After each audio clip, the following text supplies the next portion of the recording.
Yo, what's up? It's Nine and be back again with yet another stream. I've got a lot of different things to cover, a lot of different things to talk about today. So I think this should be a fun stream, should be an interesting stream, I think. I am admittedly a little bit tired today. So this might not be, as long as my usual reaction political streams, but I'll see what I can do. Let's see here, because we have so many things to cover, because basically everyone's on strike. Well, yeah, I guess even the writers are still on strike, technically. We got all the Hollywood strikes going on, the United Auto Workers strike going on, and then the government shutdown coming up. It's like, I don't know. Nobody wants to work. They just want to bang on their drums all day. I don't know. Man, it's going to be an interesting week of news, I think, especially since the government shutdown is set to happen in mere days, as I understand it. So, anyways, without further ado, I think I might as well go ahead and get into the headlines. Hold on, let me remove that. There we go. All right, let's see here. So, among the various strikes that have been happening as of late, one of the major strikes that's been happening is the United Auto Workers strikes. Now, this is a strike that includes a whole lot of American auto workers who work for various, American manufacturers of, various vehicles. Now, I've not yet gone into all the reasons why, but I figured that this article right here would probably be a good refresher explaining, what are, the reasons behind this whole strike. Now, let's see. So here's a simple breakdown of all the reasons why they're striking. So let's see, there's wages. They're asking for 40%. Hold on, wait. They're asking for 40%, a 40% raise. That seems like a little dramatic. Even over 4.5 years, this is 10% each year. Man, what are they doing? Are they inventing new car parts? I don't understand why they're asking for raises that high. Media reports indicate that the union has adjusted that demand to the mid 30% range. That's still pretty high. Automakers have countered with wage increases of around 20% over the length of the contract. What would still be a record. That's not too bad. Because I think that would be 5% wage increases? And I think the rate of inflation is at 7% now? So a little under the rate of inflation. You do generally want that wage increase to chase the rate of inflation. Otherwise, your employers are basically getting paid less each year in actual spending power, rather than getting paid more, and eventually they might just leave and work for somebody else. So interesting. So what's familiar with the talk said, if companies do increase hourly wages beyond that 20% level, they're likely to lower other benefits or reduce jobs in the future to try to make up the difference. Interesting. Well, that's another thing too that should be considered, right? If they're asking for more than 20% in wage increases, then maybe some jobs are going to get cut. That'd be something interesting to consider, I would say. A Ford source said the company's current proposals would offer entry-level employees starting salaries of $60,000, potentially increasing to $100,000 or more during the life of the deal. That includes base pay, expected overtime, profit sharing, and other cash bonuses. Those don't seem like bad wages. I would that number does not sound bad to me. I'll say that much. Hey, the Arkansas, nice to see you in the chat. Let's see. So tiers in progression temps, wage tiers, putting auto workers into distinct pay ranges or classifications is a tricky moving target. The companies in union have defined tiers differently during past negotiations as well as during the talks this year. Tiers can signify the following scenarios: workers doing the same job for different pay and benefits, similar but different job responsibilities, or differences between workers at assembly and component plants depending on the talks.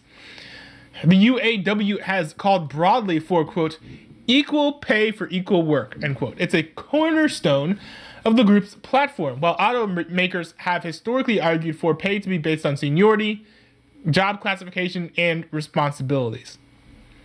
I actually kind of like the UAW, what they're calling for there. Like, just because you've been doing the same thing for years and years and years doesn't mean that you deserve to get paid more just because you stuck around with the company. Although I also do understand giving them a raise so they don't leave, but that doesn't mean that, like, they've inherently deserved it. You know what I mean? So-called tiers were established in 2009 as a concession by the union to allow lower wages and benefits for workers hired after the contracts were ratified that year, what became known as a second tier. Interesting. COLA/profit sharing? The UAW suspended cost of living adjustments in 2009 as the companies attempted to cut costs. COLA helps employees maintain the value of their compensation against inflation. The union now wants to reinstate COLA. Why would you? That seems like an awful blunder. Why would you want to remove cost of living adjustments? Because inflation is not a static thing. It's not like, but you got rid of all the inflation now, so we don't have to worry about this. Like, inflation is a constant thing. It's not like inflation stopped in 2009. And of course now you want to reinstate it, which I think is fair. Like, you should probably ask for that to be reinstated, but don't come back in 2 years trying to remove it again, or else you're gonna be stuck in the same sticky spot in another 20-30 years, if America happens to be around in 20 or 30 years. Don't be complaining then about having to reinstate it because the cost of living has increased. It's always increasing. But maybe they were the frogs and the economy was the slowly boiling pot. They just didn't understand, like, they didn't notice how much things changed until they looked at the thermostat. That's also a possibility. Let's see. Automakers have further argued that profit sharing payments have traditionally been based on North American profits of the companies have assisted in offsetting inflation. Interesting. 32-hour work week. Interesting. The union has proposed better work-life balance, including a potential 32-hour work week for the pay of 40 hours. It has argued that salaried workers are allowed remote or hybrid work, giving them more time at home with their families. Interesting. A shorter work week has been a non-starter for the automakers. Yeah, I could understand that. If I ran a company, that would be a non-starter for me too, I would say. I don't know why. Yeah, I mean, I guess I could see work-life balance, but 40 hours is the standard work week. So if you're working 40 hours, you should have a work-life balance as good as someone in another job that works the same hours. I would imagine, right? Like, that just makes sense. It just makes sense. You've got two more things. Product. For the UAW, product commitments equal jobs. We need more jobs, more members for the union. UAW leaders are specifically concerned with the vehicle production commitments at Stellantis, which has proposed closing, selling, or consolidating 18 facilities. Well, I mean, striking isn't going to fix that problem. Striking might actually make it worse because people might be like, you know what? We should really just build our stuff overseas instead of over here where all workers have rights, and they might strike in order to get better pay. Like, if I'm like a vehicle manufacturer mogul, like, that's what I'm thinking right now. I'm like, what?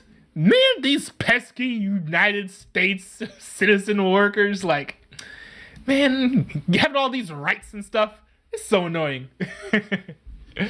Let's see. Retirement benefits and savings. This is the last bit here. UAW has demanded a significant increase in pay for retired workers. Union last week said the companies had rejected all such cash increases. However, GM CEO Mary Barra said the automaker included in its offer a lump sum cash payment of $500 for retirees. That's absolutely lame. So, I mean, looking at these requests here, I think that most of these demands are probably reasonable. I will say that anything above a 7% like increase in wages over the course of 4 years, I think is just, you're not going to get anything better than 7%. I would shoot for 7% if I was the union.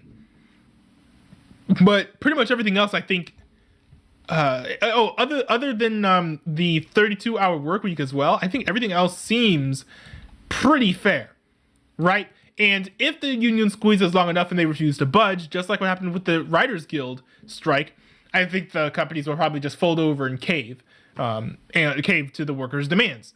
Now, it's one thing to note that if these companies don't have as much business, actually, hold on, no, that point isn't valid. I was going to say something about like making EVs, but all these major companies are making EVs.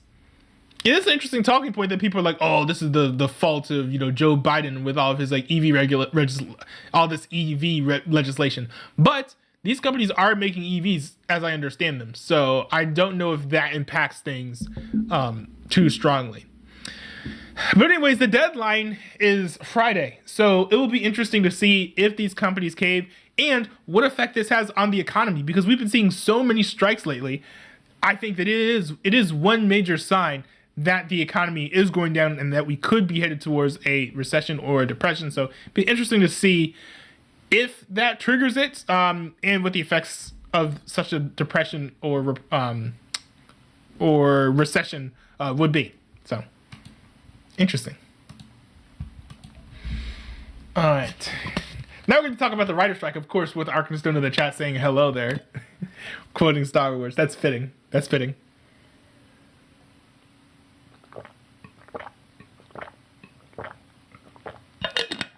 Oh. Oh man, this story I have been following extremely closely, and I'm actually kind of glad that the story has come to an end. Now, this story right here is the WGA and the AMPTP coming together, finally making a deal, to break their strike. If you guys weren't aware, they've been on strike for a long, long time. It's up to 146 days now, actually. And this has caused, new stuff to not be written, right? Things that are in development had to halt until the actors struck as well.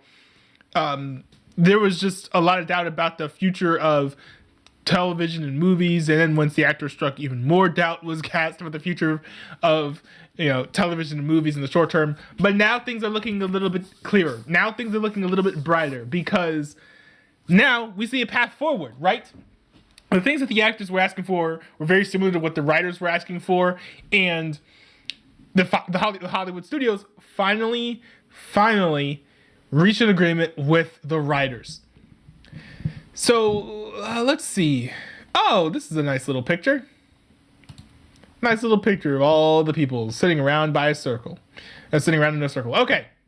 That guy on the left looks sad, though. I don't know. Maybe he's one of the studio executives. So, let's see. Scrolling down here. One thing that's interesting to note is that it says here, the strike itself will be in force through the Guild's contract approval and ratification process, but picketing has been suspended as of Sunday night. I would not be shocked, actually, to see the strike, officially called off once the lawyers, sign off on all the paperwork, which, to my knowledge, they have not yet done this. So, let's see. So here's a message that they sent over to the Guild. Here's a message that the Guild sent over to its members. Quote, though we are eager to share the details of what has been achieved with you, we cannot until the last I is dotted. The message to members stated, to do so will complicate our ability to finish the job. So as you have been patient with us before, we ask you to be patient again one last time.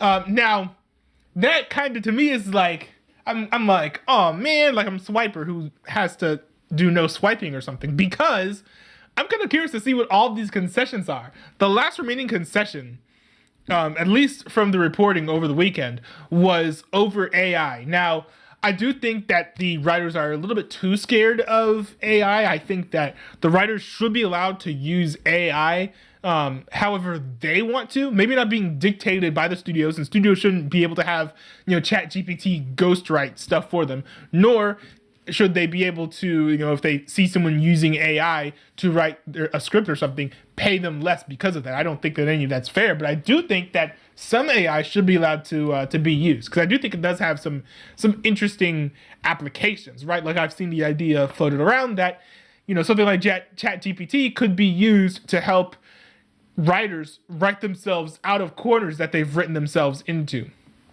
Stuff like that, which I think would be really fun to see. Because there's nothing worse than just seeing, a show kind of just like run itself into a rut and then just get all weird, and sort of implode upon itself. So that could help us get better content, at least in my opinion. Let's see. Hold on. I think that they had the rumors in this article, didn't they? Okay, hold on. Here we go. The unwavering support of the vast majority of WGA members is muscle that allowed the Guild's negotiating committee, led by Chris Kieser and David Goodman, to dig on priority issues. They achieved a new model streaming residual formula that should help fellow striking union SAG-AFTRA in its quest to achieve a revenue-based residual.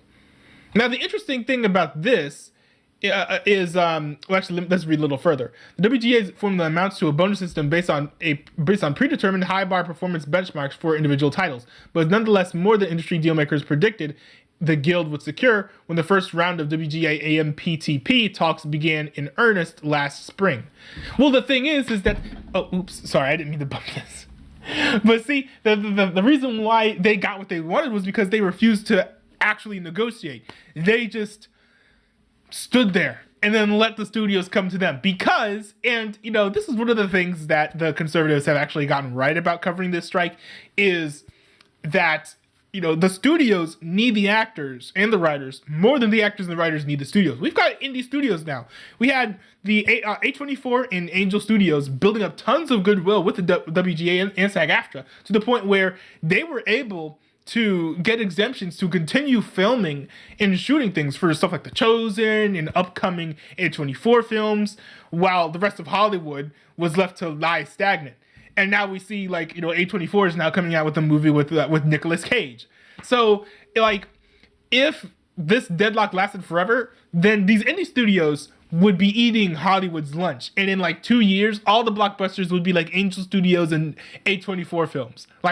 Quite literally. So I can see why Hollywood decided to just throw their hands up, even if they're not playing their song, and, go along with whatever the WGA was asking for here.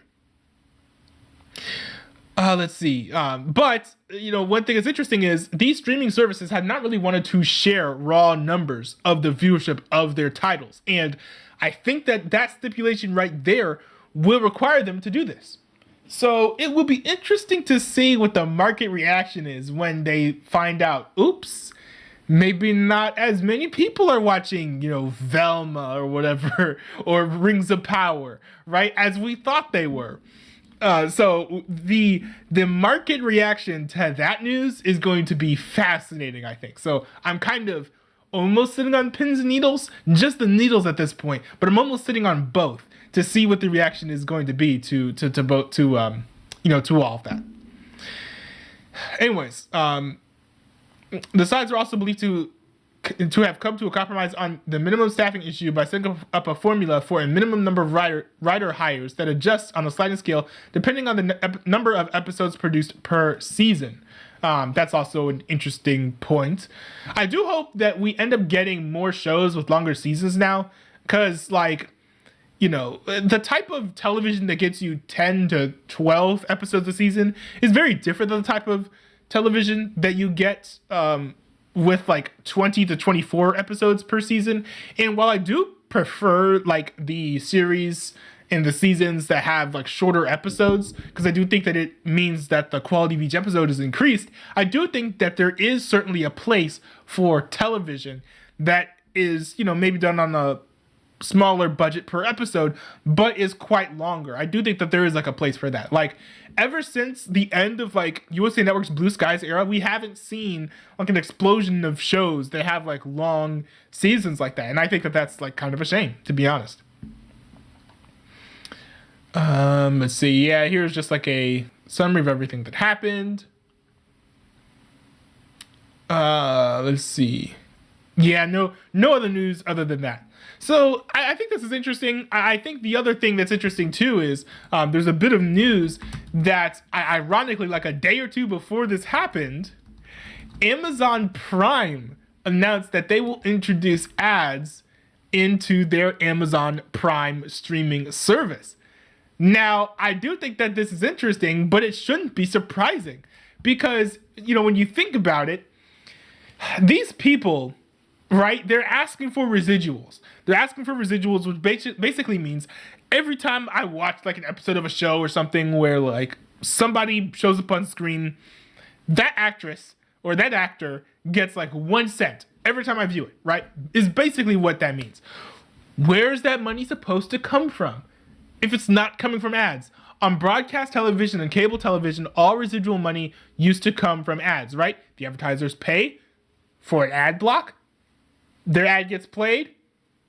The person who is airing the content takes that money and then gives a tiny, tiny slice of it to the actors to whom deserve the residuals. But on streaming, you don't have that, right? You only have one flat source of income, which is subscribers. So if these studios decided, you know what, we're gonna pay residuals, but we're not gonna have any ads. You know what that would mean? That could mean like, let's say I have a streaming service that has like 100 subscribers and they're all paying $10 a month, right? And I'm supposed to pay like residuals. But then I release like one show that is like insanely popular and people keep on rewatching it over and over and over again because it's so good. The amount of money I have to pay keeps on increasing, but the amount of money I'm getting stays the same. That's not a sustainable model. It's not a sustainable model to have a streaming service that doesn't have ads and pay residuals at the same time. So I do think, you know, I have an infamous conspiracy theory that all of these streaming services are trying to price us all out of watching ad-free television so that we're all watching stuff with ads, so that then they have the money to pay the residuals and they're not like bankrupted by these new WGA deals. I think that this is going to be the case. Like the day that like Netflix with no ads is like pushed up to like $30 a month, I think is only like a year or two away. You know, like they're going to price this all up to a price that's so high that people are going to be like, this is absolutely ridiculous. I am not paying for this. And barely anybody's going to pay for it. But they're going to have, you know, the ad-supported tiers at reasonable prices, like $8 a month, $10 a month, $12 a month. And then everyone's just going to subscribe to that. And we'll just get used to it. So I don't think it's an entirely bad thing, but I'm really interested to see what television is going to look like now. It'll probably take at least a year for us to really see how this affects like the TV market, but I think that this will lead to some interesting changes and hopefully it will lead to some quality changes too, because Hollywood stuff, there's still some good stuff out there. Don't get me wrong. There's still some good stuff out there. Like we just got finished with Succession a few months ago, right? Like HBO just finished airing that, but in general, I think the quality of content that's been coming out of Hollywood has been on the decline. So hopefully this will help with all that stuff. All right. Let's see in the chat here. The Arkenstone says, what do you think about labor unions in general? I have mixed feelings about unions. I have mixed feelings about unions because the power that they have, they can use it to advance, you know, or at least call for the rights of their workers. And they're workers who ordinarily wouldn't be, you know, getting paid as much or whatever, or have certain safety standards. But because of the unions, they're able to have that. And in some cases where people intervened during those negotiations, such as Joe Biden, right, the most pro-union president ever, when he intervened in the railroad workers' strike to basically get them to back off of the railroad workers and stop begging for all this nonsense safety stuff. Well, now we have the situation that was East Palestine, where the toxic fumes are even still to this day in the environment and poisoning the citizens over there. So there is that. Like, unions do good things, but I do think that they can also have like demands that are unreasonable, things that are just like not sustainable for the way that things work at the moment. So, for example, the writers. Now, I do think that this is actually going to fix the streaming services and actually make them profitable, because now they're incentivized to go in and try to get some of that that ad revenue. But like it can unions can also like strong arm the organization into trying to accept business models that are just like not sustainable at all. Or they can kind of bully them into keeping bad employees, employed, which is what we see a lot in the law enforcement system, as well as with teachers unions. Both tend to like hamstring the organizations. I don't know all the machinations, but in short, they do tend to hamstring the organization so that it's harder to fire bad cops and bad teachers, which, interestingly enough, is why out of all publicly funded organizations, those are two of the worst run and also most criticized as well, right? Is the unions and the cops. So, like, I think that unions have pros and cons. They have powers to do good things, but that doesn't mean that they always do good things. So, but one thing I've learned with this whole situation, right, is I'm not particularly pro-union, but one thing I've learned with the writer strike and the actor strike is it's okay to be like, you know what? These demands are good. These demands are fine, and the studio should bend down to these demands for the most part. But I do think that it's also I can have that position while also saying, I'm not pro-union, right? I'm not the most pro-union guy. Even if some unions do have like, good claims, I am just not the biggest fan of them, because it can really decrease the quality of work if the unions aren't managed properly.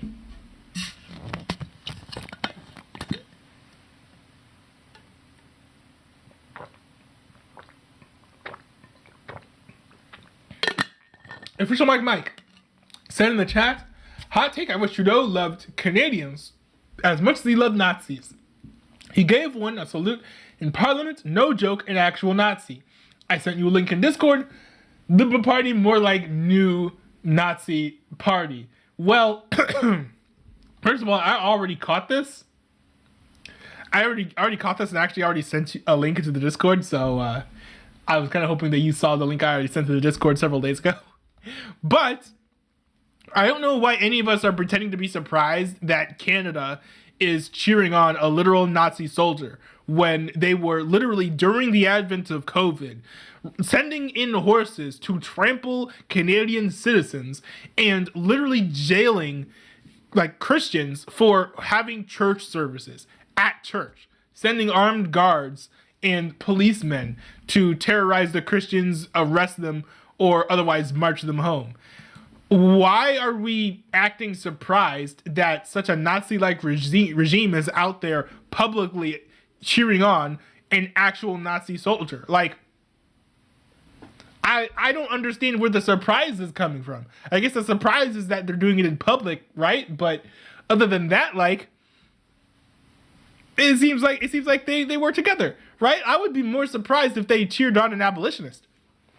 Someone running around like trying to free the slaves, or cheering on like George Washington, right, who helped lead the country, in its like formative years, when one of the main things that we were trying to seek is independence, not dependence from big government. Sorry. Like, you have been explaining to me how your country of origin, Canada, has been turning into a hellscape. And these types of authoritarian countries, like, Canada is basically a fascist state at this point, right? And, so was Hitler. So why are we shocked, right? Why are we shocked that Canada is out there publicly supporting a Nazi? Official by Mike said, so maybe my Hitler jokes on Trudeau aren't so far off. Oh, no. All of your jokes on Hitler were completely valid. It's the ones about him being gay I had a problem with. um, there's my advice. Maybe India should have gotten rid of Trudeau or kept him in India. He's from India? I had no idea that he was from India. The Arkenstone said Canada is the newest dictatorship to enter the list of horrible nations. Yeah, somebody I think said they're basically like a socialist or a communist state at this point, and I completely agree. I just wonder how long it'll be considered part of the first world, to be honest. If I was Canadian, I would have fled to America a while ago. Yes, official Mike, come over here. I actually literally want you to come over to the United States of America, because I genuinely, Canada looks like a genuinely awful country, awful place to live. I would not assume that it's going to be safe long term for most people to live in Canada. So if you can get out now, because there's not always going to be a time in which you can escape Canada. I am pretty sure that that's the case.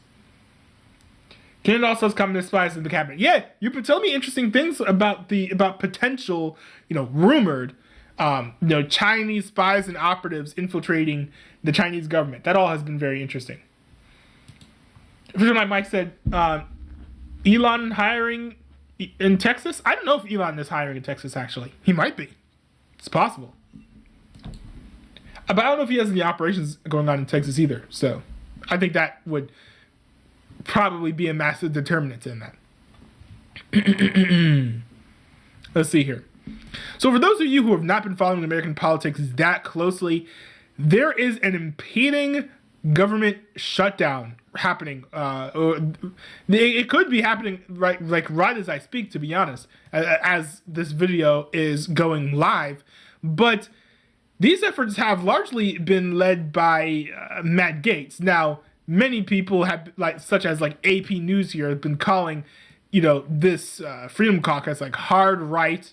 And some people in the Freedom Caucus are hard right, but a lot of them are just actual conservatives who don't want to see increases in spending, increases in funding to Ukraine, just, normal conservative things.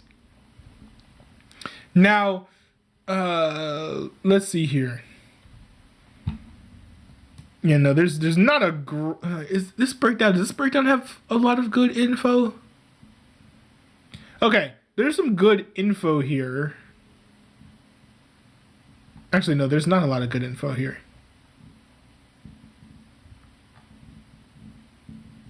Actually, okay, hold on. Here we go.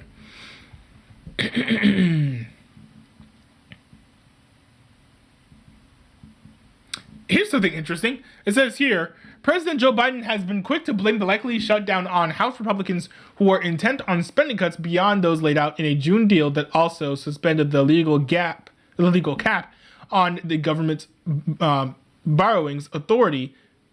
Should that be the government's borrowing authority?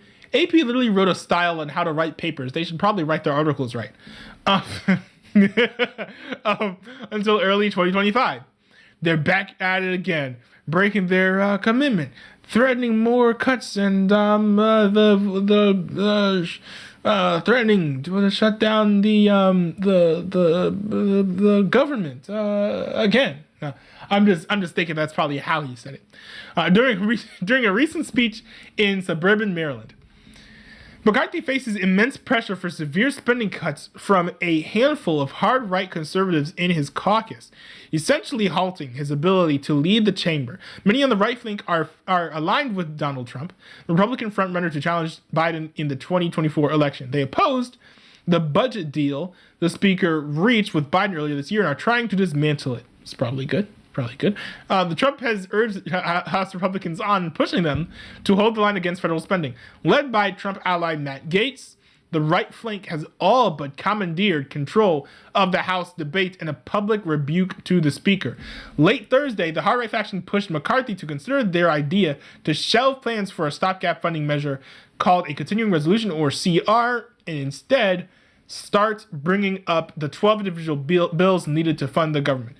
The House GOP leadership then announced that it would begin processing a package of 4 bills to fund defense, homeland security, state and foreign operations, and agricultural departments, setting up voting for Tuesday when lawmakers return. Work on some bills had been held up by the same conservatives demanding passage now.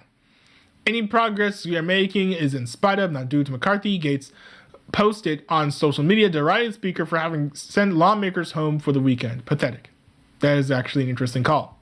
Gaetz and his allies say they want to see the House engage in the hard work of legislating, even if it pushes the country into a shutdown as they pursue sizable reductions and cuts. I mean, that seems fine. That seems fair. I want to see some cuts. I want to see some cuts to government spending. The government is kind of out of control at this point. Maybe we can defund the FBI or something. That'd be fun. But there was also this interview that Kevin McCarthy, not Kevin McCarthy. There's also this article here. Sorry, not article. There also was this interview here that Matt Gaetz had with a host on CNN, Abby Phillip. And by the way, I've seen a clip of Abby Phillip, and she seemed to be one of the better interviewers on CNN. Maybe she's a rising star. I don't know. Maybe she'll be, fair and balanced in this interview. Let's see. This House Speaker is now greenlighting an investigation into Biden without any evidence of wrongdoing.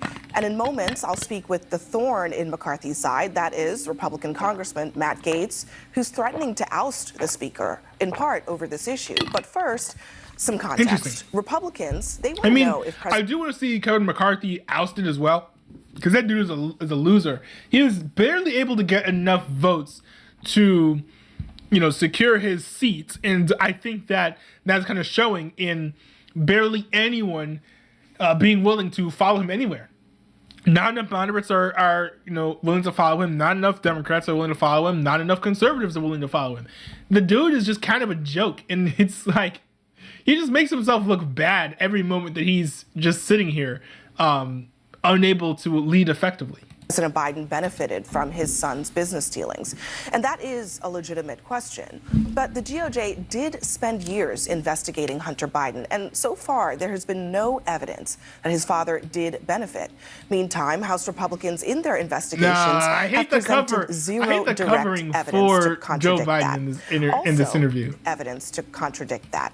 Also, McCarthy is... But one thing, too, is that, I think Kevin McCarthy recently said that he is going to, launch a committee to investigate Joe Biden and consider impeaching him. So as Joe Biden gets investigated, I wouldn't be shocked to actually see some evidence come up that shows that Joe Biden directly benefited from Hunter Biden's business dealings. Now, I do think that there's a ton of circumstantial evidence pointing towards the link between the two, but there's no hard evidence yet. And I think it would take a full-on investigation of Joe Biden in order to find that information. And of course, we all know that also the FBI has prevented its agents from looking into Joe Biden's records in the same way that they would have for an ordinary person who was so closely tied to somebody else that they're investigating, in this case being Hunter Biden. So if the FBI was allowed to actually do their job properly, they probably would have already found some sort of smoking gun, but they were just prevented from looking into that. Doing this now unilaterally, without even a vote, even though Kevin McCarthy himself from 11 days ago disagreed with that method. Quote, if we move forward with an impeachment inquiry, it would occur through a vote on the floor of the People's House, not through a declaration by one person. And just 4 years ago, McCarthy attacked Democrats for doing the same, both on Twitter and right here on camera. Hold on, but if it was fine for them to do it then, they set the precedent that this could be done, right? Democrats can't whine and complain that we do what they did. Because if you do, that exposes that what you did was actually bad. So don't come crack to me about us trying to impeach Joe Biden when you tried to impeach Donald Trump on claims that were 1,000 times more spurious than what we have Joe Biden on. Speaker Pelosi happens to be the Speaker of this House, but she does not speak for America when it comes to this issue. She cannot decide unilaterally what happens here. She cannot change the laws of this Congress. She cannot unilaterally decide we're in an impeachment inquiry.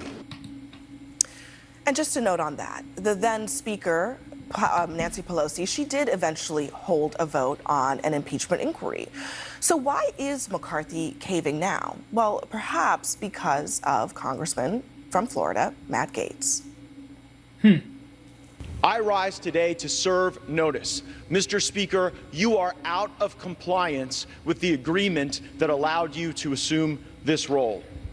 I will say that I'm surprised that no one had confronted McCarthy on this earlier, because the whole time I was thinking, like, you know, we did all this fighting, right, over whether or not McCarthy would be the Speaker of the House. And the Freedom Caucus, like, they drew up all of these things saying, oh, it only takes one person to object to McCarthy in order for him to be removed from his post. You know, he has to go along with all these things that the Freedom Caucus, you know, said that he needs to abide by. And I have not heard of Kevin McCarthy doing a single thing that is in line with what he promised. So part of me is like, why are we not removing him, you know, sooner? Because we sure as heck have not seen any major, we would surely have not seen any like major like moves or progress in line with what he said he would do. Path forward for the House of Representatives is to either bring you into immediate total compliance or remove you. So you'll remember that nasty speaker election back in January. One of the many concessions that McCarthy made then to the far right of his party was to make it easier to boot him from his own job. And joining me now is Congressman Matt Gaetz. He's a member of the House Judiciary Committee. Thanks for being here. And this is going to be fun because I'm getting the impression that this might be a conversation between two people I don't like very much. Matt Gaetz and someone from CNN. Congressman, first, I want to start with this. You're making some pretty serious threats against Speaker McCarthy's speakership. But let's be honest, it sounds like you don't have the votes. The votes for what, Abby? To remove McCarthy? I acknowledge that, and I would suggest that when we first had the contest for Speaker, neither did he, but over the course of 15 ballots, it's amazing what can happen. So, look, my job is to see that That's an interesting point. That's an interesting point, but I do think it's a little bit silly to try to remove McCarthy without finding an alternative first. You have to, you know, raise up your, you know, your representative. Like, get like Byron Donalds, or like, at least do a press tour and say, hey, the Freedom Caucus, we stand behind Byron Donalds as the Speaker of the House rather than McCarthy. Let's oust McCarthy and get Byron Donalds in there.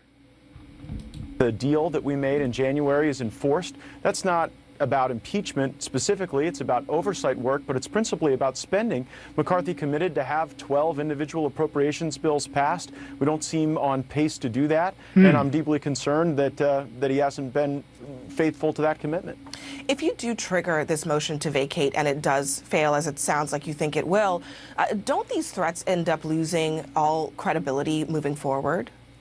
Well, it had a good deal of credibility today. I announced last evening that I'd be making a speech at noon today, and in somewhat of a rushed fashion, the speaker gave a speech at 11, and while that was a baby step, I think in the right direction, it certainly is not linked to the concerns that we have about spending, government funding running out, and the passing of a continuing resolution that advances a lot of the goals and priorities that Republicans ran against. So do you think that McCarthy should shut down the government to save his job here? I don't think the choice is one or the other. I think that there are certain... Yo! And then people wonder why they wouldn't watch CNN. What kind of question is that? Oh, she shut down the government to save his job? Like, I understand what she's trying to ask, but, like, it's extremely pointed and slanted, I think. And probably, I don't even know if it needed to be asked. To save his job here? I don't think the choice is one or the other. I think that there are certainly agencies of government like the Department of Education and Department of Labor and probably a few others that I'd be willing to get rid of in pretty large fashion and devolve those powers to the states and reorganize them. But if we just had compliance, with a vote on term limits, a vote on a balanced budget, individual spending bills, I do think Speaker McCarthy could save his job and not even face a motion to vacate if he came into compliance with our deal. But just dealing with the spending issue here, I mean, the government will shut down if Congress doesn't come up with a spending deal. You want Speaker McCarthy, it sounds like you just said, to defund whole swaths of the federal government. I think you would agree that that is probably the chances of that happening are pretty much zero. So at the end of the day, at the end of the day, you're basically asking McCarthy to do something that he simply cannot do unilaterally if he doesn't have the votes. Well, Abby, I would zoom out and say this is what we cannot do. We cannot have a government that continues to have $2 trillion annual deficits. And while I acknowledge that we're in divided government, at least the House of Representatives, representing the Republican position, should be willing to tweeze through the various programs that are reflected in agency budgets, and we ought to have open rules and open amendments. Wait a second. I think that this reporter actually has a point, because you can't blame Kevin McCarthy for everybody else not voting in favor of these cuts that he wants. Right? Like, it's not Kevin McCarthy's fault if these things don't pass. Now, it is Kevin McCarthy's fault if he doesn't present them. But, you know, if he presents them and they fail, you can't really blame Kevin McCarthy on that. And you can't, like, replace Kevin McCarthy with someone like Byron Donalds and force those things to be passed.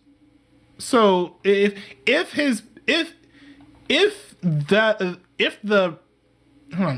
the cuts not passing would cause McCarthy to be out of compliance, I don't think that's fair. Now, if McCarthy refuses to even bring those things up for a vote, then and you know, he gets kicked out for that, I think that that's fair.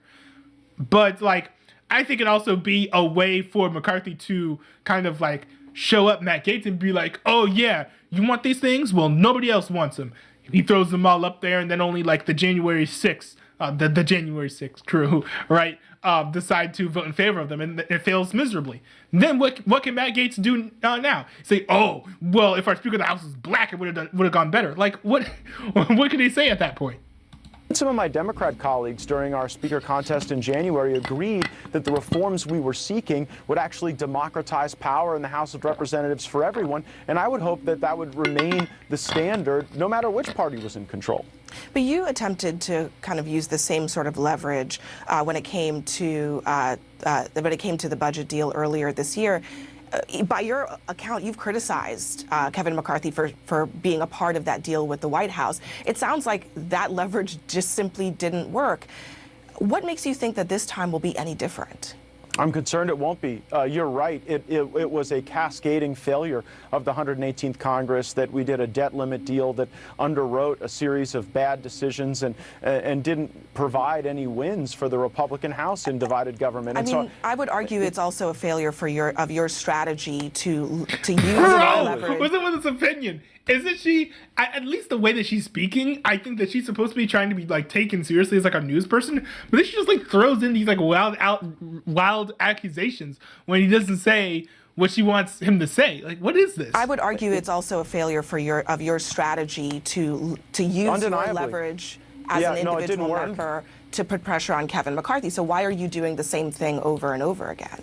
Well, I'm going to do it over and over again until it works. And today we saw a baby step toward that with more robust efforts on impeachment. But I'm going to keep doing it. And you know what? It might not work the first time. And I don't grant the premise that it'll never work, because the American people want term limits. They want balance. And interestingly enough, when you're talking in this context, you can't be like, oh, you can't keep doing the same thing and think of over and over and over again and think the results could be different. Because you know what? That's literally how Kevin McCarthy got elected. And the whole time, like all the establishment people, right? All of like the lefties and the soy boys were all like, oh, just vote in Kevin McCarthy. Just vote him in. He's only shy of like 20 votes. Just give it to him, right? Give him the participation trophy. Don't hit, right? Don't try to vote for someone else. Don't try to pick an alternative. Just vote for the guy, the milquetoast moderate. But, and now, how are you going to criticize Matt Gaetz for basically doing the same thing, but when it comes to trying to get Kevin McCarthy in compliance with the rules that they had previously agreed to? They don't want to see government funding wrapped up in just like one up or down vote on an omnibus bill or a continuing resolution. So over time, I think the American people can get their lawmakers to act more like representatives of their viewpoint and not just valets for the lobbyists and special interests who control Washington. You're blaming McCarthy for taking baby steps. He said that he would open an impeachment inquiry, but your colleagues, including Congressman Ken Buck, have said that there is no evidence linking President Biden to these allegations. Listen to what he said just a few minutes ago on CNN. I have not seen any evidence that links President Biden to Hunter Biden's activities. I think it was a mistake to start talking about the impeachment inquiry. I think it's a good thing that we aren't voting on it on the floor, because we've got a lot of work to do if we're going to pass a continuing resolution by September 30th and avert a government shutdown.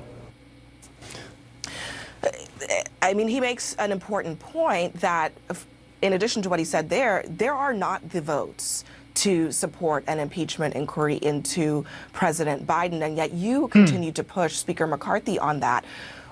Why is he wrong when I think the numbers are frankly on his side? Well, let's take the votes. I think that it is an illusion of Washington that you can't. That's an interesting point, because if you have people vote on impeaching Joe Biden and a bunch of Republicans say no, let's not impeach Joe Biden, that exposes a lot of Republicans. Also, what is this lady so scared of? Why is this lady so opposed to people going out and, just voting on these proposals? And Kevin McCarthy is scared as well. Why are all these people scared of just throwing these things out there, letting people vote, and see if it passes or see if it doesn't, right? Most people don't support the impeachment inquiry. Okay, go ahead. Have them vote on the inquiry, have it fail, and then let's move on to the next item on the agenda. Why do we have to go and hem and haw and fight against, putting this thing up for a vote that's not going to pass? What's so bad about putting it up for a vote and then having it fail? And then Matt Gaetz also, unfortunately, loses a bit of leverage because he can't be like, oh, well, you had to pass my thingy. Well, no one has the votes to pass his thingy. So there's no one that he can really blame except for literally everybody else. But he can't blame McCarthy because he's only putting it up to vote. He's not the one actually deciding whether or not it gets passed. So this thing of oh, well, why would you put it up to vote if you don't up for a vote if you don't have the votes? Well, if you don't have the votes, then just vote on it anyway and let it fail. There's nothing so bad about that. Thing on the floor that's not going to pass. I actually think that our representative republic would be more vibrant if we had more votes that were not always just predetermined, right? And so if we put an impeachment inquiry on the floor and it didn't pass, well, then the people who didn't vote for it would have to be responsive to their voters. That's the way this whole thing works. And while Ken Buck and I have strong disagreement on the quality of the evidence against Joe Biden, it's interesting to note he is one of my strongest allies on the spending matter. So we can disagree on impeachment, we can agree on spending. It shows that the issues aren't particularly linked. As to the quality of the evidence, though, I just have to say, we do have bank records, devices, laptops, travel records, changes in administration policy. Seems like pretty strong evidence to me. None of which links President Biden to. Well, it was Joe Biden on the phone. None of which. He was calling into the meetings. Wait, Abby, are you actually trying to tell your viewers that you don't believe that Joe Biden was involved in Hunter Biden's business deals? It's not about. It's not about what I believe. It's about whether there is evidence that President Biden is linked to the misdeeds that might be linked to Hunter Biden. That's the issue. But I want to get back. I do want to. Come on, he was. But I want to get these that might be linked to Hunter Biden. That's the issue. But I want to get back. I do want to. Come on. Wait, hold on. Can you just acknowledge that when he calls into the business deals that he's involved? When he calls into the dinners, you don't think that's involvement? First of all, this is not about innuendo. It's not about what I believe. It's a question. Do you have evidence? If you had evidence that Joe Biden was linked to Hunter Biden's business deals in a way that is illegal, we wouldn't be having this conversation. You would probably have the votes for an impeachment inquiry, but you don't. Because of people like Ken Buck and people like Don Bacon and many others in your conference. Well, I see the evidence differently. I think that that's why we need to have the votes and have the debates and have the hearings. And again, they represent their constituents just like I represent mine. Even in my remarks on the floor today, I disclaim and acknowledge all that you're saying. But when we just bundle it up and act as if this Biden family corruption isn't happening and we're not going to do anything about it, well, then Americans of all stripes start to lose faith in the oversight capabilities of the Congress and really in the impeachment power that gives us the requisite checks and balances that are necessary. Well, look, there are a lot of members who worry, and Republicans who worry that by starting an impeachment inquiry to try to find evidence that you probably should have before you start the inquiry, you cheapen the process. Chris Christie said something very similar this week. Why would I cheapen the process? Chris Christie? Yo! If Chris Christie is your main source for an argument, you've already lost. Oh, well, Chris Christie, gosh, I stopped taking advice from him when he was recommending Christopher Wray for jobs. But on the substance of on that. the substance, look, you want to talk about how long we've had the evidence? The FBI had Hunter Biden's laptop since 2019. Oh, interesting that CNN cuts off that clip. Interesting that CNN cuts off that clip. I wonder if maybe there was a little bit more evidence that he went and said on the air that they just decided they didn't want to include in the YouTube clip. Rather interesting. But I'm kind of interested in hearing your guys' thoughts on what you think about the impeding government shutdown. If you think that Kevin McCarthy should be ousted, what do you think of Matt Gaetz's strategies and goals so far? I think it is rather interesting. I'm not the biggest fan of Matt Gaetz, but I think on this issue, when it comes to cutting down the size of the government, when it comes to making sure that Kevin McCarthy stays true to his promises, when it comes to, putting these things up for a vote, even if they're not guaranteed to win, even if they're guaranteed to lose, I agree with Kevin McCarthy on. That's not Kevin McCarthy. I agree with Matt Gaetz on all of these things. So it'll be interesting to see how this shakes out moving forward. So you take another look at the chat here.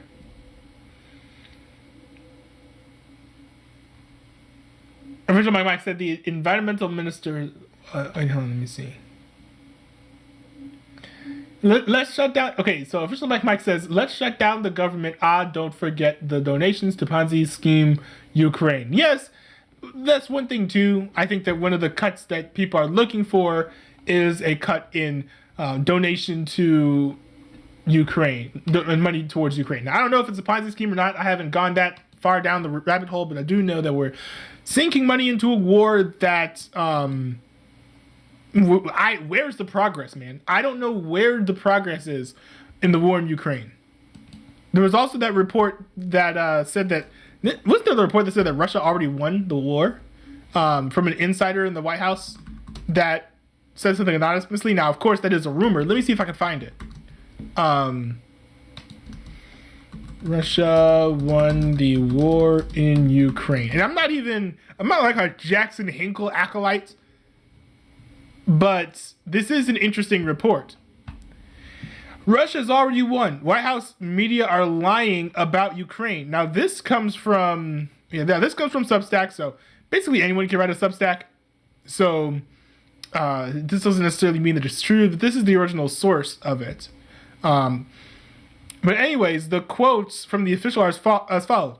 The war's over. Russia's won. There is no Ukrainian offensive anymore, but the White House and the American media have to keep the lie going. There's another quote that says, the truth is, if the Ukrainian army is ordered to continue the offensive, the army would mutiny. The soldiers aren't willing to die anymore, but this doesn't fit the BS that is being authored by the Biden White House. So, according to this unnamed individual, who may or may not be lying, but claims to be part of the, American and international intelligence, Russia already won the war, but we're continuing to throw money into Ukraine. Why we're sending money to Ukraine, I don't know. I don't know why we're still sending money to Ukraine. It doesn't sound like we've made any progress based on even like American media reports. But it is what it is. The least we can do is, maybe try to defund the current efforts. I have no idea what's happening though. Like I don't know why we're doing this. It's like, oh, let's support Ukraine. Okay, well, yeah, you mighty America doing everything to help Ukraine win. It's been like a year, right?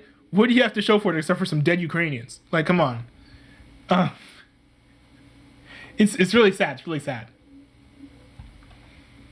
Oh, and we got a new chatter in the chat. What's up, Schizo Radio? Nice to see you here. Welcome to the stream. Welcome to the stream. Schizo Radio says, I think Russia started the war by bombing the Ukraine's arsenal and headquarters. First casualty is the truth as usual. So who really knows? Yeah. As far as I understand it, Russia did truly invade Ukraine, right? I'm not a Jackson Hinkle acolyte. I don't think that Ukraine started the war with Russia. Like that's ridiculous. That's very stupid. But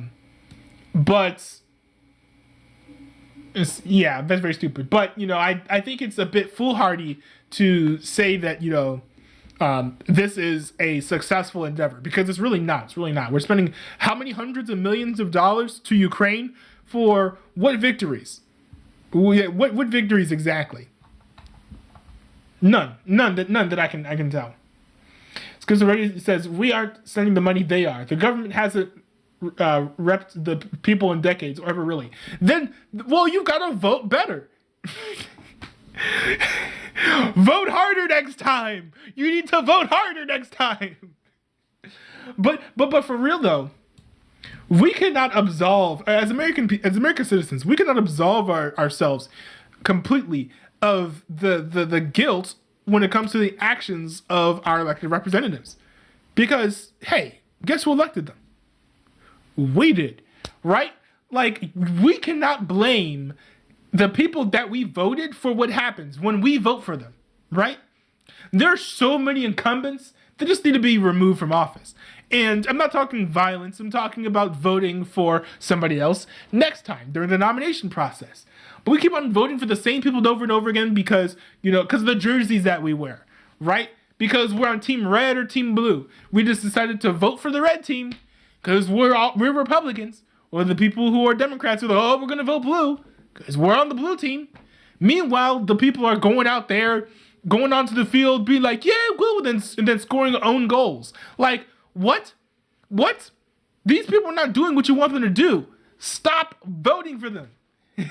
Right?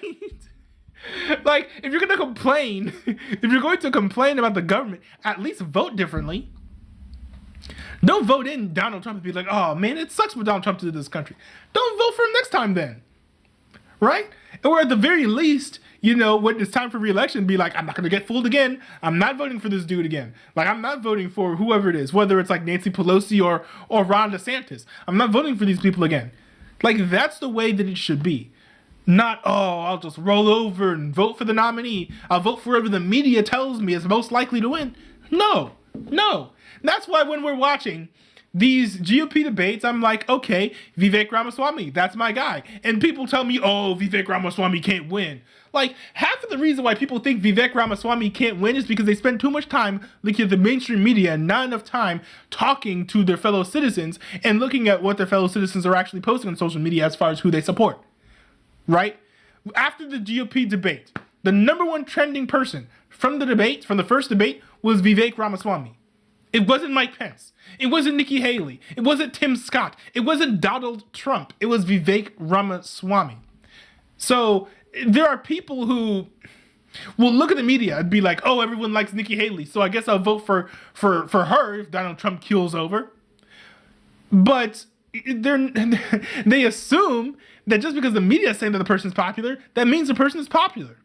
It doesn't necessarily. You could have the majority of people at home watching the debate being like, I think Vivek Ramaswamy was the best person on that stage. And then they watch Fox News and they watch Fox News and be like, oh, well, I don't know, Ron DeSantis, I don't know, Nikki Haley, I don't know, Mike Pence. And now all of a sudden you're like, well, maybe I should just vote for one of the other people then, because I'm going to be the only guy voting for Vivek Ramaswamy. Vivek Ramaswamy doesn't have a shot. Like, I absolutely wish that more people would vote based on who they thought was the best candidate rather than who they thought everybody else was going to vote for, so they could be part of the winning team. Yay, woo. Ain't nobody watch March Madness like that. Ain't nobody watch March Madness being like, okay, who is the number one seed? I'm going to root for them. No, you watch each game and root for the underdog. And no, politics is not sports. But I think it's a bit silly to try to just all of a sudden go with this mob mentality based on what the media says when it's not election season, we're all like, oh, we hate the media. Oh, we don't trust the media. But now when it comes time to vote, we look to the media to ask them who we should vote for. Like, what? Like, yo, what kind of drugs are we on as American citizens? What are we talking about? What are we doing? This is crazy. Oh man, you got me on my soapbox now, man. What? but seriously though, I do have qualms with how most Americans vote in elections. Let's see. Schizo Radio says, Keep playing the rigged game or it will fail. Exactly. Exactly. Schizophrenia says North Korea is supplying munitions to Russia now. I would not be surprised. You know, as long as North Korea has macaroni and cheese to give to Kim Jong-un, he's going to keep on giving munitions. They're starving over there. Schizophrenia says, what do you think happened in Maui? See, I don't have enough hard evidence on what happened in Maui. My own personal opinion is there was some sort of coordination between whoever was originally like, wasn't there weird zoning stuff going on in Maui where like certain areas were like cordoned off for potential government commandeering or something? I think that whoever started that fire was coordinated with whoever drew up those lines on the maps. But that's my own conspiracy theory. There's other stuff where, you know, the conspiracy theory starts to fall apart where they say it's all orchestrated because it's like, well, how do you make it so that the fire only happens along these lines? So there's stuff that just doesn't entirely add up, but I think it is a compelling theory nonetheless. Schizoradio says, my dude, you're giving people way too much credit. It's only like 3 or 4% that are actually making decisions for themselves. Well, you know what? It's time to pull up a Nico. Wake up! Wake up! Wake up! And stop voting for just whoever Fox News and CNN tells you to vote for. Watch the debates, figure out which candidate you like the best, and vote for them. And then go talk to your friends and convince them to do the same.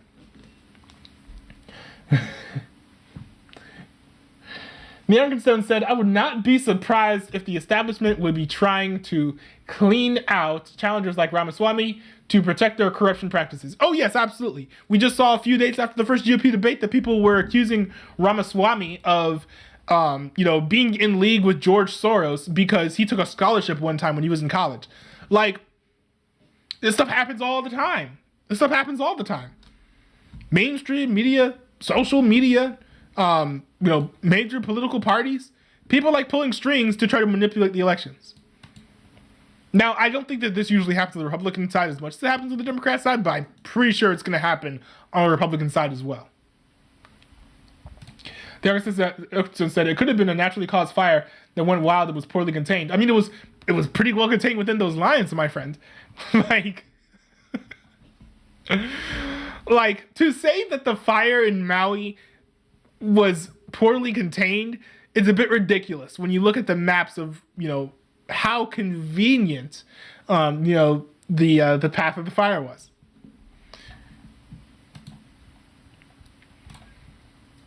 Let's see. But anyways, this has been kind of a heavy, I guess a rant heavy as well stream. So I am going to end the stream with a bit of a silly reaction. It's called 11 Things That Men Over 30 Should Never Wear. Now, I was just looking at some fashion stuff. Stop! Hold on, if you're over the age of 30 and have any... The reason I came across this was actually because I'm trying to revitalize my wardrobe. And, I'm a Christian, right? So I was like, well, as a Christian who's like trying to like find clothes to dress myself with, maybe I should consider, what would be modest and would be immodest for me to wear, before I actually go and buy the clothes. And so I was looking around for like, what Christians were saying about what it's like to be modest as a man.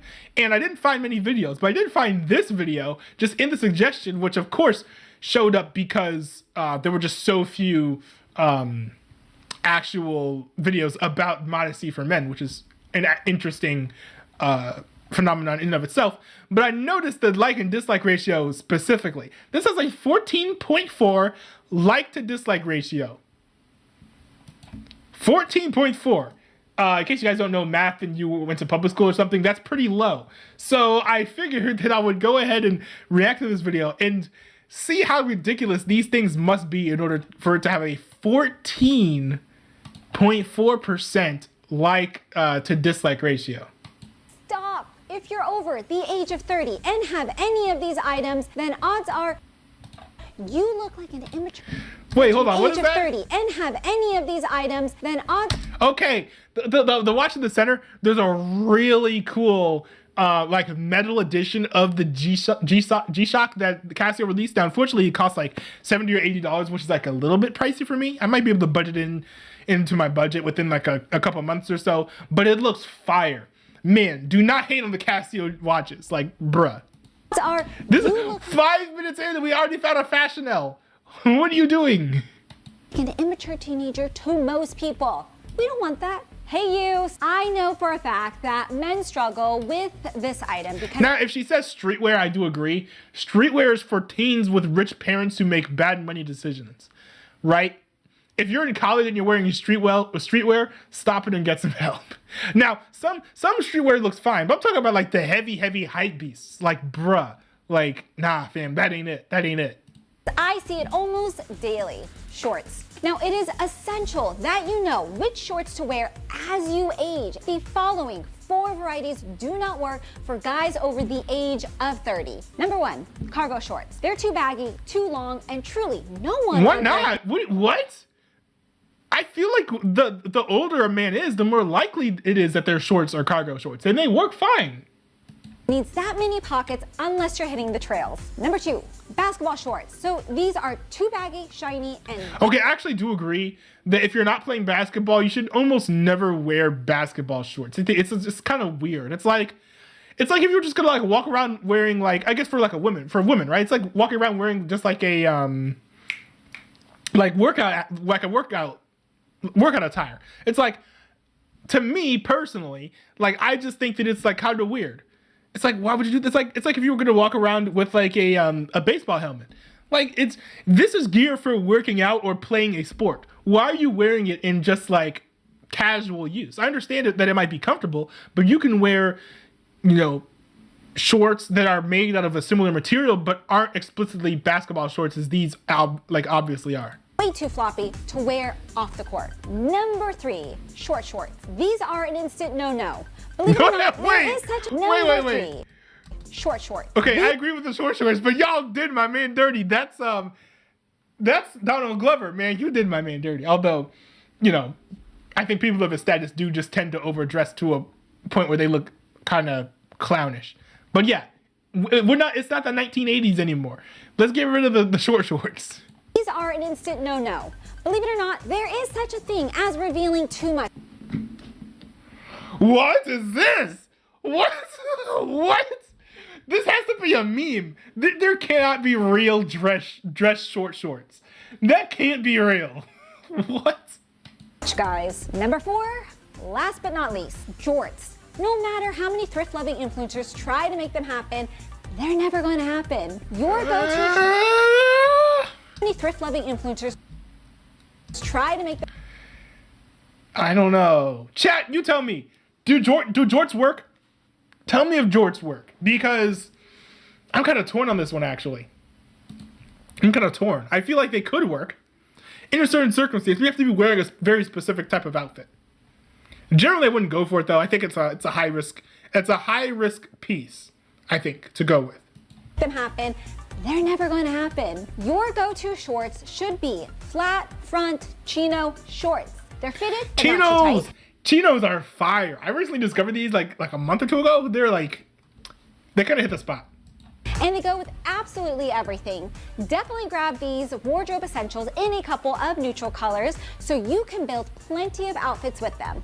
Remember all that experimenting you did in your 20s? I'm sorry to be the one to tell you this, but unless you happen to own a motorcycle now, your biker jacket should be retired promptly. Now, once you get into your 30s, it's harder to pull off a biker jacket because they have such a bold design, and unfortunately, that makes them the kind of jacket that seems to wear you more than you wearing it. Biker jackets are fine, I think. I think biker jackets are fine. I do agree that, I do agree that it's not like the best thing to wear, but if you have the right outfit for it, it's fine. If you dress like a biker, it works. Now, if you like that collarless look, I'd recommend seeking out a bomber jacket in a color like navy. Bomber jackets are fine, but they're extremely more basic. If you don't want to have a a simplistic or bare bones look, I do think that the biker jacket might be a better way to go. But I guess there's a difference between if you're trying to look normal or kind of like stand out and impress people. Navy, camel, or olive green. Now these look much more sleek and understated than a loud leather number. I'm just gonna guess it right here. This lady went on like a minimalism, went into like the minimalism fad like within the past 5 years. I'm just gonna guess that based on the clothes that she's recommending, because they really do fit within a minimalistic wardrobe. And she's also happening to wear a plain white tee. So I'm just going to guess that she's a fan of minimalism. And that's why she's, arguing for the picks that she's making. And another option would be a trucker jacket. Oh, the Arkansas says that biker jackets are fire, but biker jackets can be $100 a piece. That's a good point. But, hey, thrift stores are your friend. I say this as someone who bought like a basically brand new Ralph Lauren shirt for like $15 last week at a thrift store. Thrift stores are your friend. Which you can get in leather, suede, denim, and more. Now this is like the biker jacket you can get in leather, suede. It's hard for me to argue that these are inherently better than biker jackets. Denim. I mean, these just make you look more like you spend more time inside than outside than the biker jackets. Like, also the biker jackets are made out of leather, and none of these are made out of leather. Like, that leather is probably the nicest material that you could get for a jacket. It's probably like the most waterproof. Trucker jacket, which you can get in leather, suede, denim, I guess you could get them in more. leather, but it's like, it's not as good. It's not as good. Now this is like the biker jacket's grown-up, sophisticated sibling, and it adds just a laid-back, cool element to any look. Yeah, it makes you look more laid back. It doesn't make you look exciting. That's my take. That's my take. You put together, as well as just looking great on men of all ages. Now, they do look great on men of all ages, though. On to one of the most confusing pieces of men's footwear there is, flip-flops. Anytime I hear the snack and squeak of flip-flops, it's like a warning siren of bad style approaching. Now, you're an adult man now. You're sophisticated, you're cool. Invest in a respectable pair of sandals for your beach or poolside days. So a pair of double-strapped slip-on Birkenstocks or a similar style will look a million times better. Okay. I think that she probably has the most standing with this one, but I do think that sandals are something where it's very divisive. So there are going to be a lot of people who like sandals and a lot of people who don't like sandals. The one thing that she did say, though, that I completely agree with is that you shouldn't wear sandals to a date unless you live in a beach town or are like spending time with like I don't even know, a clubber or something who like, I don't know, if you're just like hanging out in Miami or whatever, like you probably shouldn't be wearing sandals. But that's just my personal take. I do also not particularly like wearing sandals, so I think I'm a little bit biased on that front. Sorry, flip-flops, not sandals. I meant to say flip-flops. Of the entire last section where I said sandals, I meant to say flip-flops. But sandals, I do think they're like they do look kind of classy, but depending on the circumstance, like if you're like going to the beach or something, you could be literally overdressing if you're wearing these like fancy sandals. Especially if they're nice ones like Birkenstocks, you don't really want to get those dirty, filled with sand. Like, yo, we all hate sand. It's coarse. It's rough. It gets everybody. It gets everywhere. Ain't nobody want to be like, taking their car back home after being to the beach and then having to like, vacuum up all the sand off of your sandal, all the sand out of the floor of your car because you went and put your Birkenstocks up in the sand and you couldn't get it out. You'll be dealing with that sand for the rest of your life. So having flip-flops that are reserved for the appropriate occasion, I think is perfectly fine. But she's acting like you can't ever wear sandals like at all. Just make sure to keep your feet and toenails looking respectable. So every mature man and well-dressed man needs a go-to dress shoe. Now, if you're still on the hunt for your... By the way, I do have my dress shoes with me, actually. They're a little scuffed, I know. But I do have, a go-to dress shoe. Oh, nice to see you, Schizo Radio. Peace out. I hope you joined the Discord if you haven't joined the Discord yet. But thanks for joining the chat. yours, the search stops now as the sponsor of today's video, Bruno Mars, has you covered. Bruno Mars specializes in high-quality footwear for all occasions, offering everything from boots to sneakers to dress shoes. Their affordable pricing means that you can always look your best without breaking the bank. Now, I absolutely love Bruno Mars men's leather Oxford shoes. They are Those a look nice. must-have Those look for nice. any sophisticated man's wardrobe. Let me tell you why. They're extremely versatile, meaning they aren't just reserved for suits. Add some polish to your chinos or jeans with these bad boys. Now, they come in a number of classic shades and feature a plain toe design, which is my favorite for an Oxford shoe. Now, what's even better is that they can be worn year-round. See why I think they're an essential? And according to their great reviews, they've got that all-day wearability down. The premium leather lining and lightly padded footbed means you can wear these Okay, that's babies cool. all See, one thing I don't like about most dress shoes is that for the most part, they all look the same.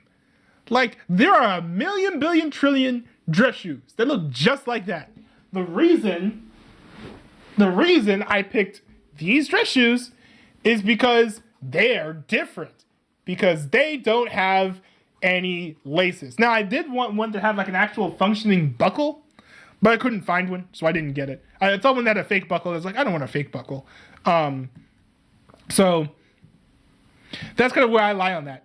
So generally, if people are hyping up like dress shoes, I think it's just kind of silly because they all basically look like that. At least from what I've seen.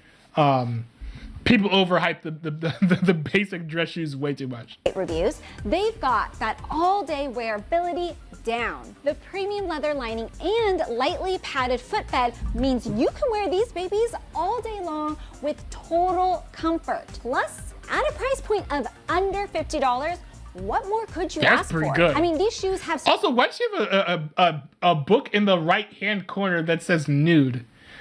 What? Why did she get that out of the frame before she started recording? scored Amazon bestseller status for a good reason. Bruno Mars has been kind enough to offer my viewers, that's right, you guys, an exclusive discount code so you can get your hands on these incredible shoes. Follow the link in the description below and get ready to level up your style game with the perfect pair of What does that mean? Does that mean there's a sale?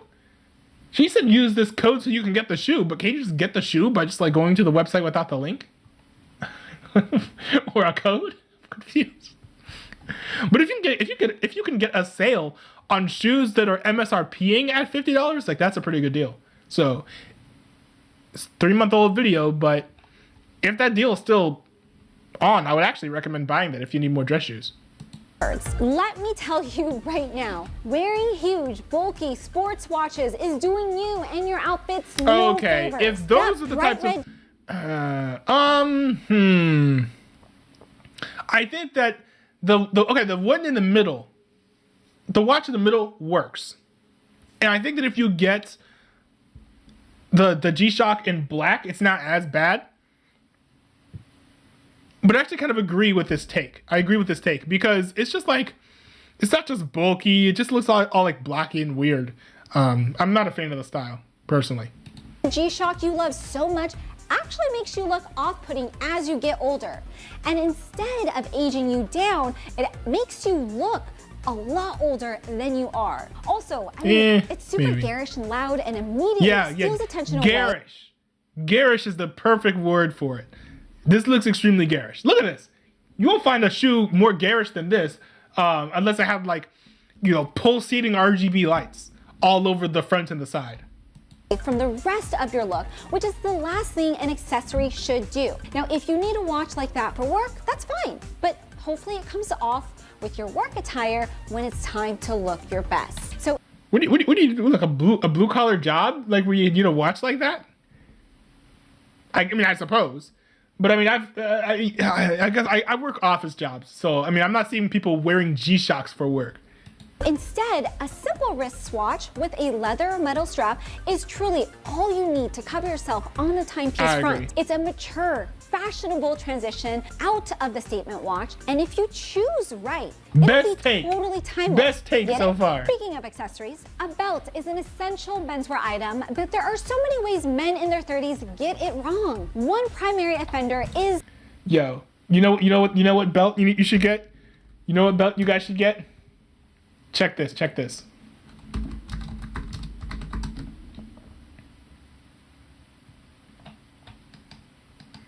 Here's the belt you guys should be buying. You're not a real man if you're not buying this belt. With this all masculine stance and whatnot. You need to be buying this belt. Hold on. This is the belt you guys should be after. Yeah, okay, here's where it's at right here. This is what you guys should be getting when you're looking for belts. That was a joke. That was a joke. Please don't buy a belt like that. The box buckle belt. You know the kind I mean. It's like a billboard for not knowing how to dress well. The worst part is when you know the kind, get it wrong. One primary offender is the box. Homegirl just showed me straight heat and then dissed it for no reason. This is kind of belt. fire. You know the kind I mean. It's like a bill. I'm kind of digging this. I'm not sure to ask if she I'm not sure if I should ask if she like forgot to take her meds or if she took too many of them before doing this video, because that belt is straight fire. Billboard for not knowing how to dress well. The worst part is when you see one of them paired with a perfectly well-styled outfit. It leads the eye directly to that shiny, lumpy buckle that docks you major style points. Another one is the ratchet belt. Yes, I'm sure you've seen them promoted elsewhere online, but I hate to break it to you, they look terrible because of the bulky, oddly colored buckles. Now, unless you have a medical reason for wearing a ratchet belt, avoid them unless you don't mind looking like a guy who doesn't know how to dress well. Which, come on. Oh no, well you should be putting a logo on them. You should have like a guy who doesn't know how to dress. So the Jaguar belt doesn't even look real. It looks like a CGI render. Dress well. Which, come on, that's not you.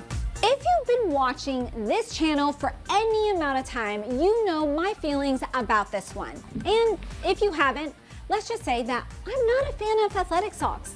And a particular look that drives me crazy is when grown men wear athletic socks with sneakers and shorts. Hello? Are we back in middle school gym class? Now, I love a pair of low-top sneakers, and there's no worse way to ruin their look than pairing them with some dingy white athletic socks. And also, when you pair them with the shorts, it just throws your proportions off and makes your legs look unnecessarily short and stumpy. So toss those athletic socks in the garbage and invest in a couple of pairs of... Does she mean white socks? What? There's something wrong with white socks. But like, what's the big deal with socks? Like, do socks matter like that much? I remember somebody chewing me out in freshman year for like doing color blocking wrong, which, to be fair, I was doing color blocking wrong. But other than that, like, I don't know what the big deal is, you know, with socks. When it comes to like styling them. Like it is something that I think about, but it's not something where I'm like, oh, this is, a major aspect of this outfit that's completely throwing it off. Also, I hate wearing low-top socks, so I'm just not going to heed that advice. But that's just me personally. There are plenty of other people who could benefit from wearing them, perhaps. No-show socks. These will help to elongate your legs and give a cleaner, more mature look to your outfits. Well, as I'm sure you've seen if you've got a pair of eyes, but ripped and baggy jeans, they're back. And I couldn't be more disappointed. This is another one of those looks you can barely get away with in your 20s. But once you leave that... I think it does depend on the culture. Like, if you're in California, it's going to be way easier to pull it off than, like, I don't know, Ohio. But I don't think they look as bad as people say. I just think that there are too many people trying to pull it off, and they can't. I would not recommend people get, those types of pants unless they are ready to get the top that goes with it. A decade, it's time to leave them behind for good. Trust me, when you get older and look back on those images, you'll realize that fashion and irony don't age well. But now, one thing to consider too is actually she's saying over 30. I actually kind of agree over 30. If you're like 55 years old wearing these like ripped up jeans, I'm gonna be like, yo, age regression is not cute. As far as jeans go, you're set for life if you understand that your clothing should be fitted, but not too tight and not too baggy. And a great pair of jeans fitted to your body type will look good now and 20 years from now. So this one should be a... Actually, I think that the ripped up jeans, the fit looks really cool. And I think that's actually why it worked at the time that it did. But now we've got like slim fit jeans. So we don't need to have them all ripped up. We just have like the nice slim, but not like skinny jean, but like the slim, you know what I'm talking about. We now have like the appropriate fit so that you don't need to have them all torn up. You can just like get normal ones that have like the same sort of like fit. No-brainer, yet I'm still seeing a lot of men in their late 20s and 30s wearing socks with sandals. Are you kidding? Socks and sandals barely get a pass when your grandpa wears them, so what makes you think... Yo! Okay, look at these pictures. It completely depends on what types of sandals you're wearing. When your grandpa wears them, so what? Okay, hold on. I'm still seeing a lot of men in their late 20s and 30s wearing socks. So, look, this looks fire. This looks fire. With sandals. Are you kidding? Socks and sandals barely get a pass when your grandpa... But this does not. It doesn't. Like... I think it's just there are certain types of sandals where it just doesn't work. And this is one of them. Like, you shouldn't be rocking socks with Birkenstocks, in my opinion. But you can rock them with flip-flops, or you can rock them with like Gucci slides, and you'll be fine. You know, hate me all you want, but it's completely fine to wear socks with those types of sandals or slip-ons. Wears them, so... Also, slip-ons and sandals are completely different. Why actually use them as if they're the same? What makes you think you can get away with them? Yet another look that keeps tripping men up. Untucked dress shirts. Now, I know that the go-to going out look is generally... No. Now, y'all know that she's wrong for this one. Y'all know she's entirely wrong. I don't even have to say anything else. I'm just going to keep playing. A simple dress shirt with pants, which is But I will say one thing is that the untucked dress shirt only works if the shirt is not too long. So I'm gonna be honest, right? I'm gonna be dead honest. The fit I'm wearing right now is super lazy. This is just 50% of my work outfit and then just like pants I wanted to wear instead. So I would argue that these are too long. These pants, this shirt is too long to wear untucked. Like, in my opinion, and this is just my personal take, some aspect of like your pockets need to be showing. So for example, my hand goes all the way down to like here. Okay. My hand goes all the way down to like here. But the shirt goes all the way down to here. Your shirt should not go farther down than your pockets. I think that's like a good rule to go by. I have plenty of button-down dress shirts that would work for being untucked. This is not one that works particularly well being untucked. I'm just wearing it like this because I've been spending the whole day in my room. But what exactly is it that makes you forget to tuck those long shirt tails in? This just looks like you ran out of the house without finishing getting dressed. Now, no one is No, it doesn't. That dude looks fly as heck. Stop hating on the man. In that much of a rush that they can't make the simple effort of tucking their shirt in. Now, despite what you may think, it doesn't make you look laid back and informal. It just makes you look sloppy. So if you want to wear a collared shirt untucked, then you need to go with a casual button down, which is designed to be worn either untucked or tucked. I kind of agree with that, though. Of all the terrible styles of sunglasses there are, wraparound sports sunglasses are categorically the ugliest, and these are another perfect Hold on, sorry, I'm shooting a B-reel. Hold on. And you need to go with a casual button down, which is designed to be worn either untucked or tucked. So of all the terrible styles of sunglasses there are, wraparound sports sunglasses are categorically the ugliest, and these are another perfect example of wearing something that ages you up rather than down. So Okay, I kind of agree. There is one circumstance in which that works, though, I think, which is if it's extremely bright, I think it can kind of work. So if it's like, if you are out on the beach, it might work. Or if you're like outside in the snow and there's like a lot of snow and the sun is out, that can also work. But it usually doesn't work. I actually agree with this. from their weird shaped frames to the hideous sheen on the lenses, they're universally unflattering on every guy. And I just can't think why you choose to wear them outside of maybe the realm of playing extreme sports. So an all-around flattering option would be a pair of brown frames, just classic timeless frames. Wait, hold on, sorry, I missed it. Slightly Hold on. would be a pair of brown frames. Okay, hold on. Homegirl, you cannot hate on those glasses. But then, hold on, who was the villain in like Wonder Woman 84?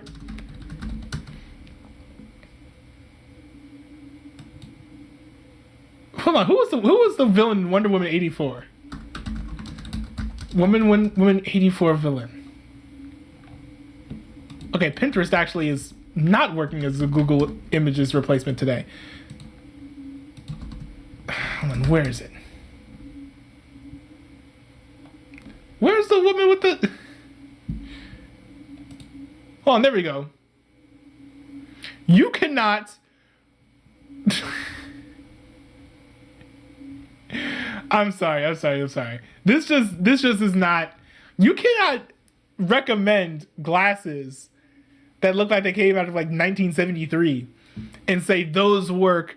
Like you can't trot those out right after saying that, you know, those wraparound yellow sunglasses don't work universally on all people, because this does not work universally on all people. And that's a very distinct shape that I think only works for certain types of faces.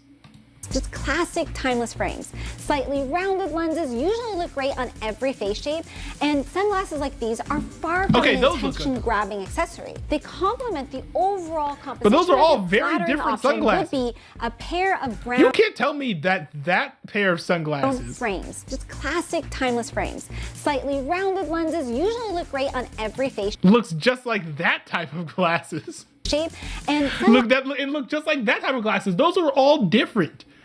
They're all different types of sunglasses. Glasses like these are far from an attention-grabbing accessory. They complement the overall composition of your look instead of sticking out. We know by now that I'd say the frugal aesthetic is literally a more accurate source of fashion advice than this video. not opposed to men accessorizing. If anything, I encourage it, as long as it's executed well. So the wrong way would include you still wearing those ill-chosen earrings from your early 20s. I get it. You went through some kind of phase, but it's time to retire the tiny studs or, oof, dangly chain earrings and let those... Okay, I will say those dangly things are gonna make me look at you some type of way. But you know, they're not dressing to attract me. So there are certain types of people who do like that, though. It's kind of a niche. But I think if it's like a small thing, like a stud or whatever, it's not that big of a deal. It's not that big of a deal. But that's just my opinion, right? It's just my opinion. That's the type of thing that's so minor. It's like if someone had a big deal with it, I could kind of understand. Piercings close up. Now that also goes with overdoing it on the bracelets. A bad style move. I kind of agree with that too. Like, yo, I love Kieran Culkin, man, but like, do you really have to walk around with like 15,000 bracelets? Like, hold on, have you guys seen this? Kieran Culkin bracelets.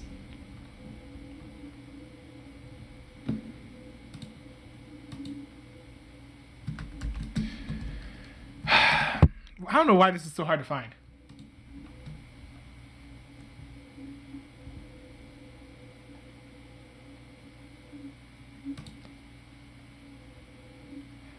Like, what the heck is this? Hold on, yeah, here's an example. Like, what the heck is this? Why is Why does he have like 20? Why does he have like 20 bracelets on his arm? Like, that's just bad.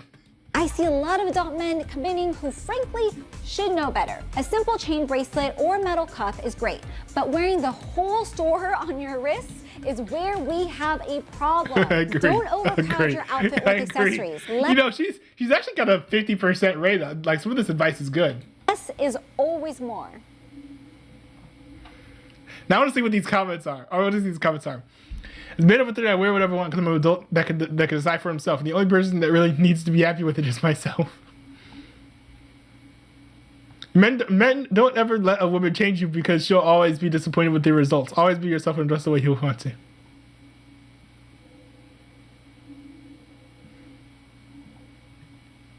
Let's see. You know what's actually great? You know what's actually great about being a man over 30? You slowly get two realizations. One, you don't care what others think of you. Two, you realize that literally no one else is thinking about you or your style choice because everyone is just so busy with themselves. The only people who care about crap talked about in this video are the kind of people you need to avoid in the first place.